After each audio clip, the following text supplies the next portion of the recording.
Hi gang, Rob here. It is the evening of 5 April 2022, coming to you tonight with a watch review. This one's kind of interesting. We're going to take a look at the Type A11 military watch reissued from World War II. This is going to be the A11 Tom Rice Edition from Praesidus Watches. Praesidus. Not quite sure how they arrived at that name with that spelling. It's kind of a variation on a Latin word that gives us the military term presidio. The Latin word would have been praesidium, but I think the Praesidus Watch Company is trying to kind of follow that theme. How did I come to possess this watch? Well, about a month ago, I got a marketing email from someone at Praesidus Watches asking me if I'd like to, receive one of their A11 watches in order to review it. And full disclosure, this watch has been provided to me by Praesidus free of charge. I do not have to send it back. They did ask that I do a video review of the watch, and I will. So I'm always a little suspicious, I think, of startup watch micro brands, especially ones that are trying to tug on patriotic heartstrings by doing reissues of American military watches, and they're of Chinese origin with nebulous company ownership. So I was a little skeptical. There's one thing though, that got my attention. And if you look at the printing or the etching on the case back right here, assembled in the USA with imported parts. So yeah, it appears that Praesidus Watches is owned by an investment group based in California. The watches are made in Ohio, I believe, at least assembled in Ohio. The case is probably Chinese. I don't know for sure. The movement is the Seiko NH35. It is a no-date watch dial with a ghost date position in the crown. 2 clicks. So yeah, I guess we've probably got a Japanese movement. We've probably got a Chinese case. We have U.S. assembly, and we have the A11 watch. This was, I guess, sort of the GI watch in World War II. I think the original was 32 millimeters in diameter. This one is 38. So small by today's standards, but it was small by the standards of the 40s at 32 millimeters when the A11 was new. Lug width is 20. Lug to lug is 45. And notice the lugs are drilled. I think the crown is about 8 millimeters in diameter. Thickness, including that double-domed mineral glass, is 12.5 millimeters, so probably a little thicker than the original. We do have a screw-down case back that uses Rolex-like coined edging, or a big old hex, I guess, to remove it. I'll tell you a little story about that case back. So yeah, this watch is a tribute to Thomas Marcus Rice. And when you go to Praesidus's website, and I will give you guys a link in the website to the landing page, and I'll also talk at the end of the video about the next A11 issue coming up from Praesidus. So this is the A11 Tom Rice edition. Thomas Marcus Rice was a 22-year-old guy, a soldier who landed in the 501st Parachute Infantry Regiment of the 101st Airborne Division of the U.S. Army. On June 6, 1944, he jumped to Normandy. He was injured on the flight downward, and when the medical attention came to him, when he collected himself, he noticed that he had lost his watch. So this Tom Rice edition is sort of known as, what are we calling it? The Lost Watch of D-Day, right there. Tom Rice's A11. This one is sporting the cream white dial with black Arabic markers, a black minute track except for every 5 minutes, which is a loom plop. The loom on this watch has sort of a greenish white cast, and then it's very green at night. When I do a loom shot at the end, I will show you that. But super legible for my 56-year-old eyes. Super legible. The case is just a matte cream. In some lights it looks more yellow. In some lights it looks more cream. The case is very cool. Kind of a kettle-shaped case. Hardly a straight line on it. It is bead blasted for most of the visible parts of the case, except for some reason they polished the lug tops. Of all the styling cues of this watch I like, that one I just don't get. So the lug tops are polished and the crown is polished. The back of the watch has radial brushing or machining on both the case and the case back. A little bit of blasting around the octagon of the case back, but mostly machined in finish. A super faithful homage to the A11. Now this watch actually shipped on this canvas strap, which is actually very nicely made. I own a very similar Barton strap. I kind of thought when I first looked at this it might have been a Barton strap, but it is not. This one actually softer, more pliable, and a little better made than my Barton strap. Quick release spring bars on both the installed strap and this gorgeous coppery brown double thick nylon two-piece. I don't love NATOs because of the extra thickness behind the case back, but isn't that something? Now this strap is going to be not quite as bendy as the canvas. It's thick and it's a little stiff, but very nice hardware. My only complaint, and this really applies to both straps, the holes are just too doggone far apart. Absolutely too far apart. So unless you hit the right hole, you're probably going to have a watch that's either too loose or too tight. But they're utilitarian, they're strong, they're durable.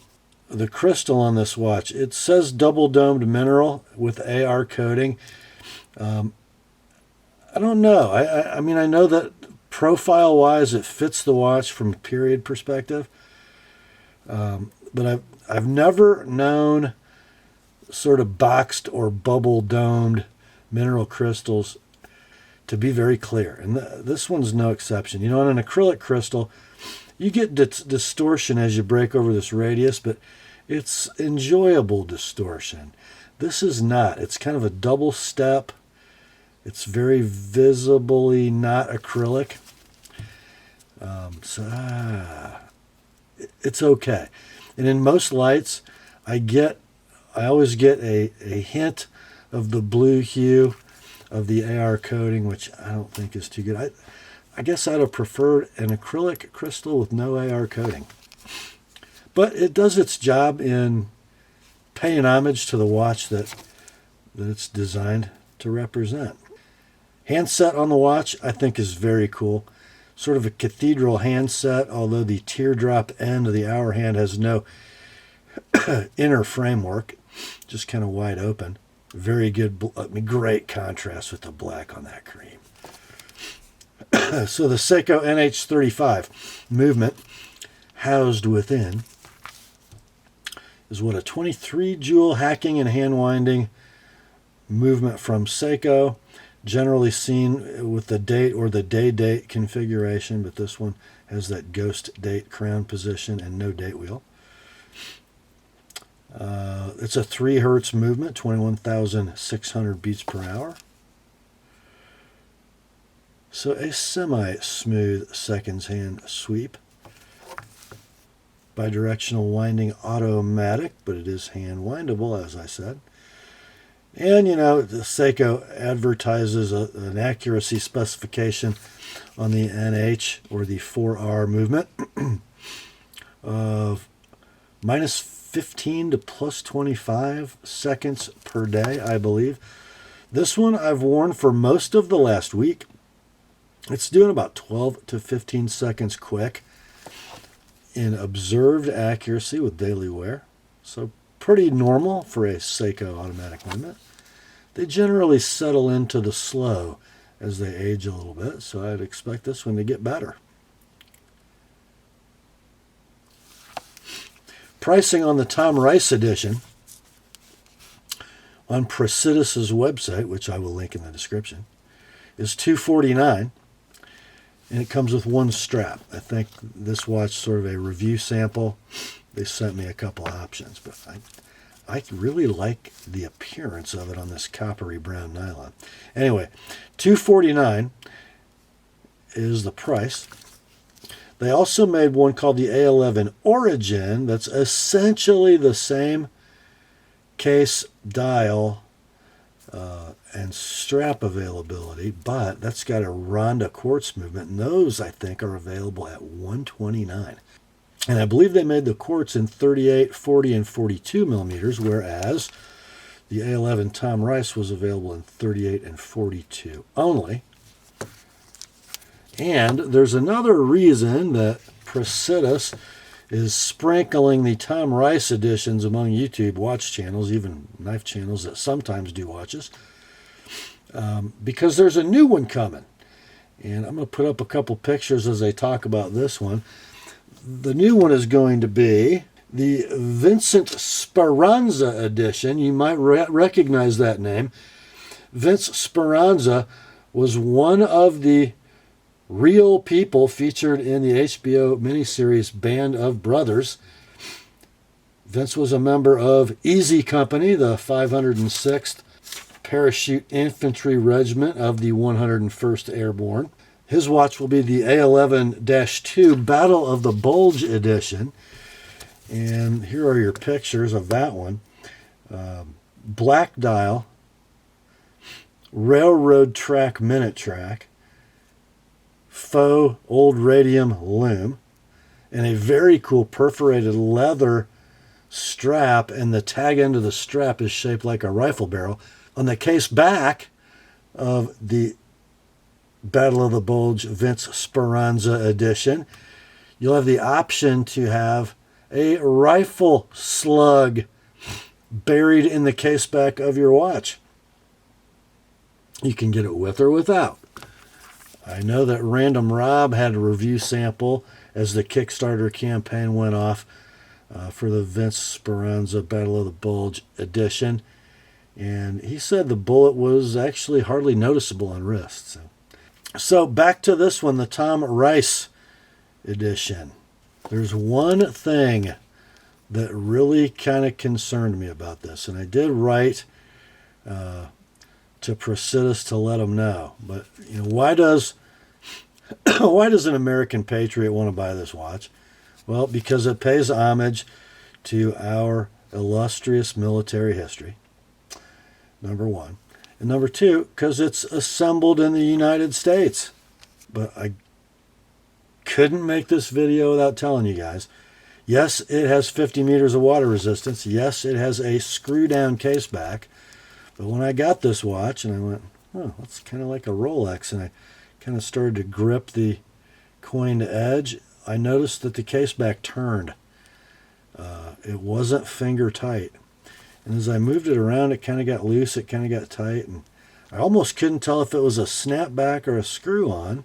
And I thought I had it tight, and I was messing with it, and I noticed it sounded really plasticky. Well, it was because the case back was coming loose. And so I tightened it down just using a silicone pad.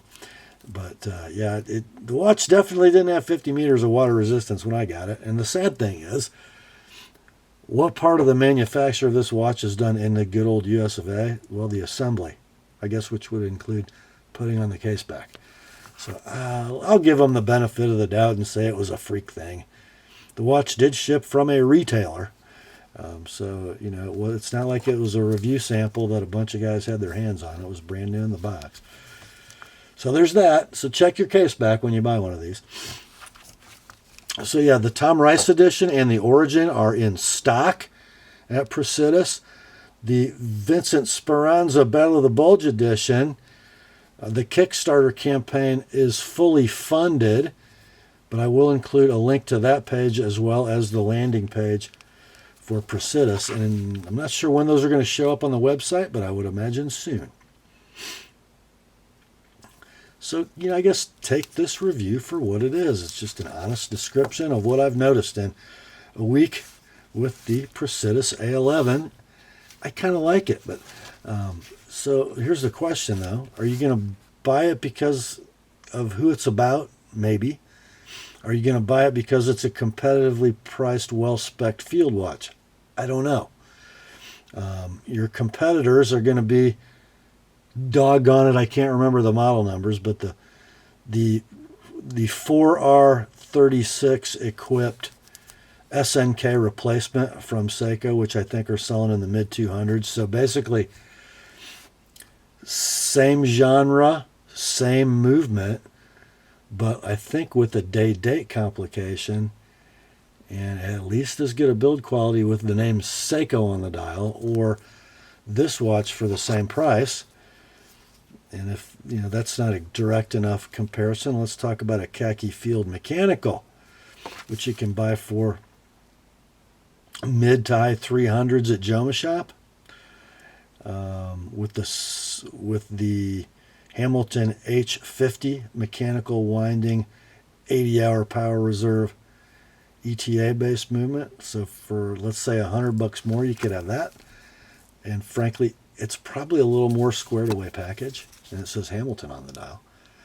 So I guess the A11 concept really has to grab you for this watch to make sense. But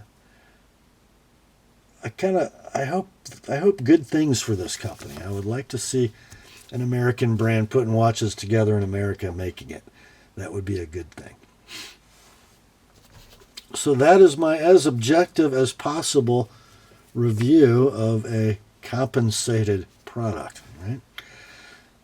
The Praesidus A11 Tom Rice Edition automatic field watch. Hope you enjoyed the review. Hope it's beneficial to you. Grace to you and peace, my friends, from God our Father and the Lord Jesus Christ. Remember, the word is sharp and God is always right on time. Talk to you soon.